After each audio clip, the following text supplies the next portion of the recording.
सर्वार्थानं बलाढ्य असणारे शत्रू चाल करून येत असताना मराठी मुलखातील मावळ्यांमध्ये शिवछत्रपतींनी स्वातंत्र्याचं स्फुल्लिंग चेतवलंय. शत्रुत्वाच्या तुलनेत संख्येनं आणि युद्धसामुग्रीनं कमी असलेल्या मावळ्यांना छत्रपती शिवाजी महाराजांनी गनिमी काव्यासारखं युद्धतंत्र दिलं. हे युद्धतंत्र यशस्वी होण्यामध्ये सह्याद्रीच्या कुशीतील गडकोटांनी शिवछत्रपतींना खूप मोलाची मदत केली. केंद्र सरकारनं मराठा साम्राज्याच्या लष्करी सामर्थ्याची शक्तीस्थळं असलेल्या गडकिल्ल्यांचा जागतिक वारसा स्थळांच्या यादीत समावेश करावा यासाठी युनेस्कोकडे नामांकन प्रस्ताव पाठवलाय. यामध्ये महाराष्ट्रातील साल्हेर, शिवनेरी, राजगड, रायगड, प्रतापगड, खांदेरी, सुवर्णदुर्ग, विजयदुर्ग, सिंधुदुर्ग, पन्हाळा आणि तामिळनाडूतील जिंजीच्या किल्ल्याचा समावेश आहे. या प्रस्तावात पन्हाळगडाचा समावेश झाल्यानं कोल्हापूरवासियांना विशेष आनंद होतोय. संपूर्ण कोल्हापूर जिल्हाच हेरिटेज जिल्हा म्हणून घोषित व्हावा यासाठी प्रयत्न करणारे असोसिएशन ऑफ आर्किटेक्ट्स अँड इंजिनियर्सचे अध्यक्ष अजय कोराणे यांनी पन्हाळगड वारसा स्थळ घोषित झालं तर शिवछत्रपतींचा इतिहास जगभर पोहोचेल असा विश्वास व्यक्त केलाय. अतिशय चांगली गोष्ट आहे कोल्हापूरच्या दृष्टीनं. आम्ही असोसिएशनच्या मार्फत त्याचं कॉन्झर्वेशन आणि रिस्टोरेशनसाठी बराच प्रयत्न केलेला आहे. याच्या अगोदरही नगरपालिकेनंही आमची नेमणूक तिथल्या DPR तयार करायसाठी कॉन्झर्वेशनच्या दृष्टीनं केली होती.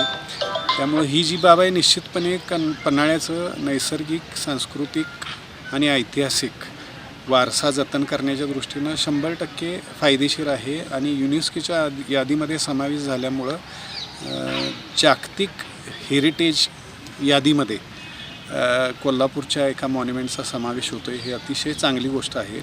हिंदवी स्वराज्याच्या स्थापनेपासून त्याच्या विस्तारापर्यंत सह्याद्रीच्या दुर्ग वैभवाचं योगदान अनन्यसाधारण आहे.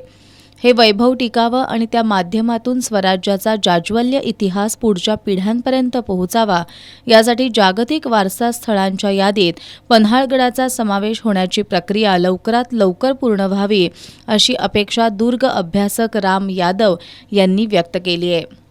त्यामुळे आतापर्यंत ज्या पद्धतीचं संवर्धन झालेलं आहे त्यापेक्षा महत्त्वाच्या पद्धतीनं संवर्धन होईल आणि जागतिक वारसा स्थळाच्या यादीत गेल्यामुळं ज्या पद्धतीनं ऐतिहासिक बांधकामं जे असतील किंवा बुरुज वगैरे ढासळत असतील किंवा दरवाजे किंवा ऐतिहासिक स्थळं ढासळत असतील त्यांची त्या पद्धतीनं म्हणजे जुन्या पद्धतीनंच त्यांना डागडुजी करावी लागेल. नाही की अलीकडे काही रांगणा वगैरे शाळेकडे वगैरे किल्ल्याला चुकीच्या पद्धतीनं काही हे झालं बांधकामं झाली, पुरातत्व खातं असेल आणि इतर गोष्टींच्या माध्यमातून झालं असेल. तसं होणार नाही आणि चांगल्या पद्धतीनं जतन संवर्धन होईल असं मला वाटतं. दुर्ग अभ्यासक कपिल राजहंस यांनी पन्हाळ्याचा समावेश युनेस्कोच्या यादीत झाल्यास पर्यटनाला चालना मिळेल असं सांगितलं.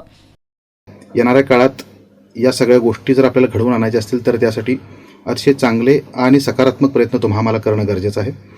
कारण छत्रपती शिवाजी महाराज, छत्रपती संभाजी महाराज आणि महाराणी ताराबाई साहेब यांच्या पदस्पर्शानं झालेली ही करवीरची पन्हाळ्याची गादी आहे. या गादीचा, या गडाचा जर समावेश युनेस्कोच्या जागतिक वारसा स्थळांच्या यादीमध्ये झाला तर कोल्हापूर आणि परिसरातील पश्चिम घाटाला जोडणारे जे काही किल्ले असतील किंवा जो परिसर असेल त्याच्या पर्यटनाला तर चालना मिळणार आहेच, पण व्यावसायिकदृष्ट्या सुद्धा हा परिसर अतिशय संपन्न असा होणार आहे. कोल्हापूर जिल्ह्याला शिवकालीन आणि त्यापूर्वीच्या काळातील गडकिल्ल्यांचा वारसा लाभलाय.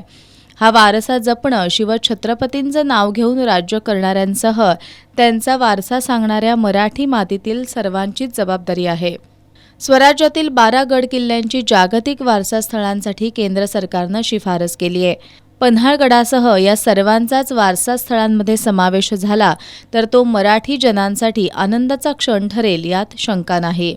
एस न्यूजसाठी अभिजित पाटीलसह इक्बाल रेठरेकर.